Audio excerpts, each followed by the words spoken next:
추미애 법무부 장관이 이른바 검언유착 의혹 사건과 관련해 내일로 예정된 전문수사자문단 소집을 중단하라고 윤석열 총장에게 지시했습니다. 추 장관은 검찰청법 규정에 따른 장관의 수사 지휘권을 발동하는 것이라며 수사팀도 대검 지휘를 받지 않고 수사 결과만 검찰총장에게 보고하라고 지시했습니다. 취재기자 연결합니다. 박기환 기자. 네, 서울중앙지검입니다. 예.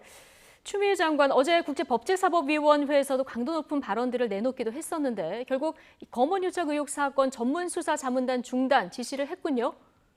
네, 그렇습니다. 추미애 법무부 장관은 조금 전 윤석열 검찰총장에게 전문수사자문단 심의 절차를 중단하라고 지시했습니다. 또 서울중앙지검 수사팀은 대검찰청의 지휘를 받지 않고 독립적으로 수사한 뒤 수사 결과만 총장에게 보고하도록 하라고 지시했습니다. 추 장관은 이 같은 내용을 담은 수사지휘 공문을 윤 총장에게 발송했습니다. 검찰청법 8조에 따른 지휘라고 적시해 공식적으로 장관의 지휘권을 발동한 겁니다. 추 장관은 검언유착 사건과 관련해 철저한 수사를 통해 국민적 의혹을 해소해야 할 필요가 있다고 설명했습니다.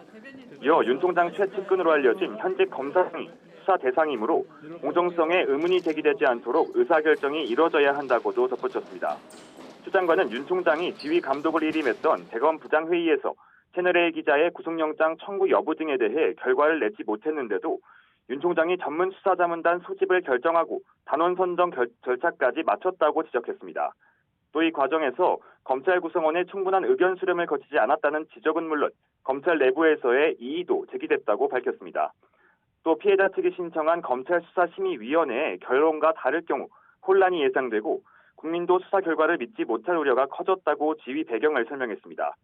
애초 대검찰청은 검언유착 사건의 전문수사자문단을 내일 소집할 예정이었는데요.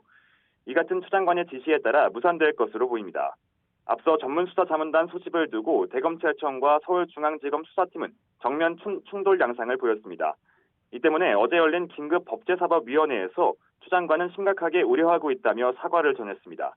또 윤석열 총장을 향해서는 더 지켜보기 어렵다면 결단을 내리겠다는 뜻을 밝히기도 했습니다.